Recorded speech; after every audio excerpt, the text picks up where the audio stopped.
Norman, my son, sit down for a moment and listen. You've been hiding in that motel, behind those curtains, behind those shadows, pretending that no one sees you. But I see you. I've always seen you. Even before you picked up that knife, even before you let fear and obsession twist your mind, I was there. And yes, Norman, even when you dressed in your mother's clothes, arguing with her voice echoing in your head, I was there too, shaking my head saying, "Son, this is not the way." You laugh at that, don't you? Because you think nobody understands, but I understand better than you think. You wanted love, Norman. You wanted control. You wanted to protect yourself from rejection, from loneliness. But instead of turning to me, you turned to shadows. Instead of trusting life, you trusting death. And death, Norman, is a poor friend. Death doesn't love you back. Death only takes. Remember the shower, Norman? Oh yes, you remember. The scream, the blood swirling in the water, the knife in your hand trembling. That's not power, Norman. That's weakness disguised as strength. True strength is not in stabbing, but in forgiving, not in hiding, but in standing tall. I told my disciples, "Blessed are the meek, for they shall inherit the earth." And meekness, Norman, is not weakness. It's controlled strength. Imagine how different your life would look if you had controlled that rage, that fear, instead of letting it control you. And Norman, let's talk about your mother. Oh, I know you loved her. But you didn't love her with freedom. You loved her with chains. You let her voice become louder than mine. You let her control live inside you, long after she was gone. Norman, honoring your mother is good. It's a commandment I gave. But honoring doesn't mean becoming enslaved. You don't need to wear her face. You don't need to speak in her tone. You don't need to keep her ghost alive in your head. What you need is to let her rest and let yourself live. You've been running that little motel as if it's your kingdom. But what good is a kingdom where every guest fears for their life? What good is a house where shadows scream louder than the living? Norman, I built my kingdom on love, not fear, on sacrifice, not knives. If you really want to be strong, if you really want to be free, you must stop hiding behind curtains and masks and face the truth. You've been lost, but you can still be found. Let me give you some practical advice, Norman. The next time someone checks into that motel, instead of sharpening a knife, sharpen your kindness. Ask them about their journey. Offer them a safe place to rest, without fear. Use that front desk as a pulpit. And yes, I know the temptation creeps in. The whispers, the voices, the urge to slip into that disguise and lose yourself. But Norman, I faced whispers too. In the wilderness, the enemy whispered to me, tempting me with power, with shortcuts, with lies. But I answered with the word, "Man shall not live by bread alone, but by every word that proceeds from the mouth of God." You don't have to listen to the voice of death anymore, Norman. You can listen to me. You've been living as if life is a horror movie, but it doesn't have to end that way. You don't need to be remembered as the man with the knife, the boy who never let go of his mother. You could be remembered as the man who turned his life around, who transformed the Bates Motel into a place of safety, of laughter, maybe even of healing. Don't laugh, Norman. I've seen greater miracles. I turned water into wine. I made blind men see. I raised the dead. Do you think I can't raise you out of this pit you've dug for yourself? But here's the catch, Norman. You've got to choose. Every day, every hour, you've got to choose me over the shadows. Choose love over fear. Choose forgiveness over rage.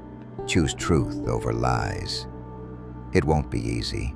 You've lived in that darkness for years. But I'll walk with you.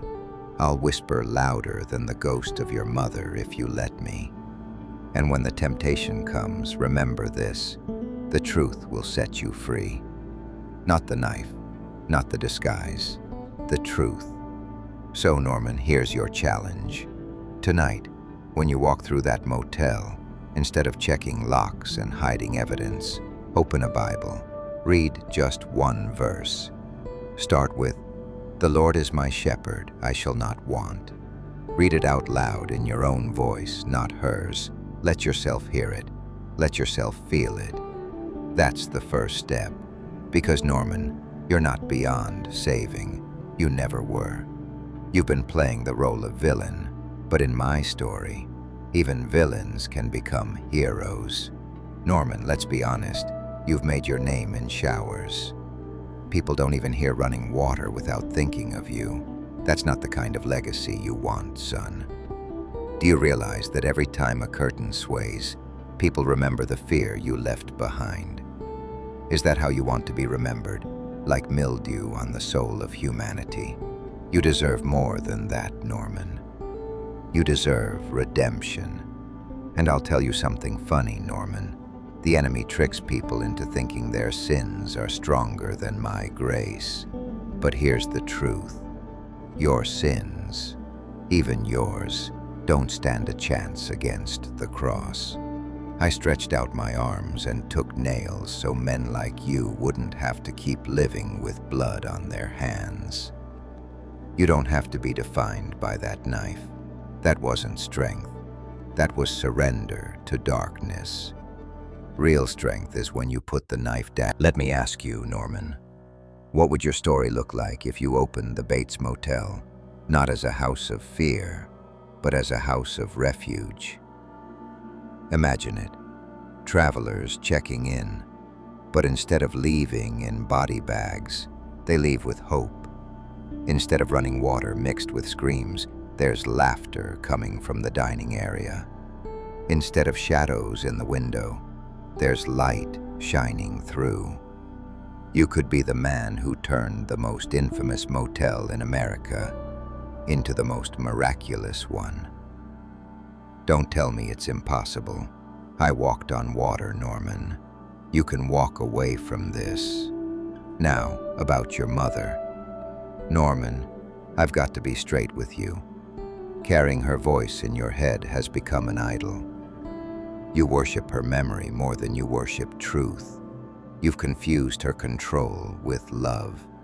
But listen, love doesn't chain you. Love frees you. My commandment was, honor thy father and mother. But I never said become them. You've been playing two roles for too long, Norman, and it's tearing you apart. You don't need to dress like her. You don't need to sound like her. You need to let her rest and finally discover who you are in me. And yes, I know, loneliness crawls at your skin. I've seen you pacing that motel lobby, hands shaking, eyes darting, wondering if anyone will ever understand you. Let me tell you something, Norman. Loneliness is not cured by knives, disguises, or shadows. It's cured by love, by connection, by truth.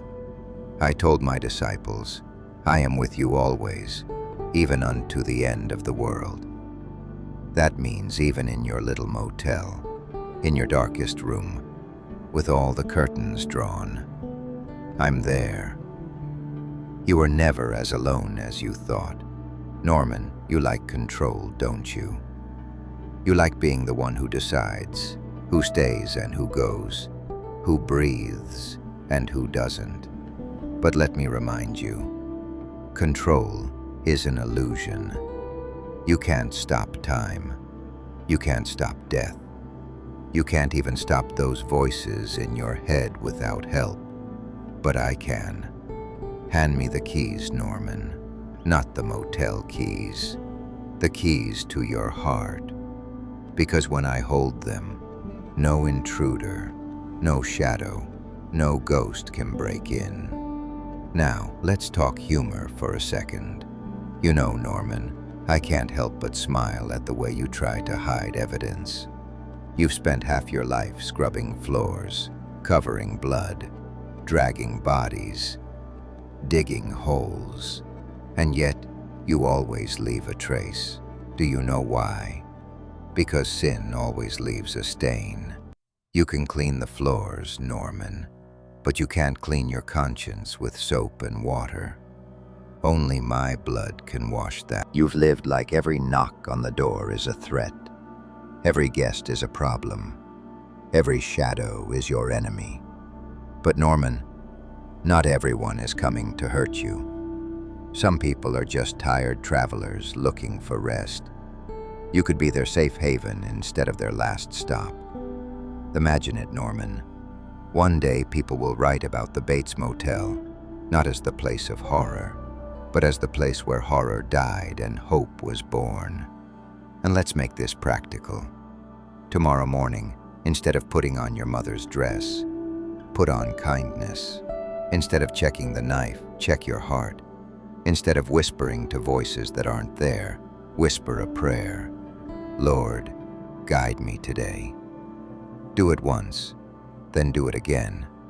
And before you know it, the voices will fade, and mine will remain. Norman, hear me well. I didn't die on the cross to watch you waste your life in shadows. I didn't rise from the tomb so you could live in one. You've been haunted long enough. Step out of the grave clothes, Norman. Step into the light. Norman, I see how long you've spent hiding behind shadows, convincing yourself that no one could understand you, that the world would only fear you if it knew who you really were. But let me tell you something. You were never meant to be a prisoner of your own mind. You've been living like a man trapped inside a room without doors. But I am the door. I am the way out, and I can show you that freedom doesn't mean silence or pretending. It means peace. And peace, Norman, is something you've never truly tasted. You've carried guilt like a heavy coat you refuse to take off. And every time you tried to shrug it off, you felt naked, exposed, unworthy. But Norman, I clothe people in righteousness, in light, in hope. That's a new kind of covering, one that doesn't weigh you down but lifts you up.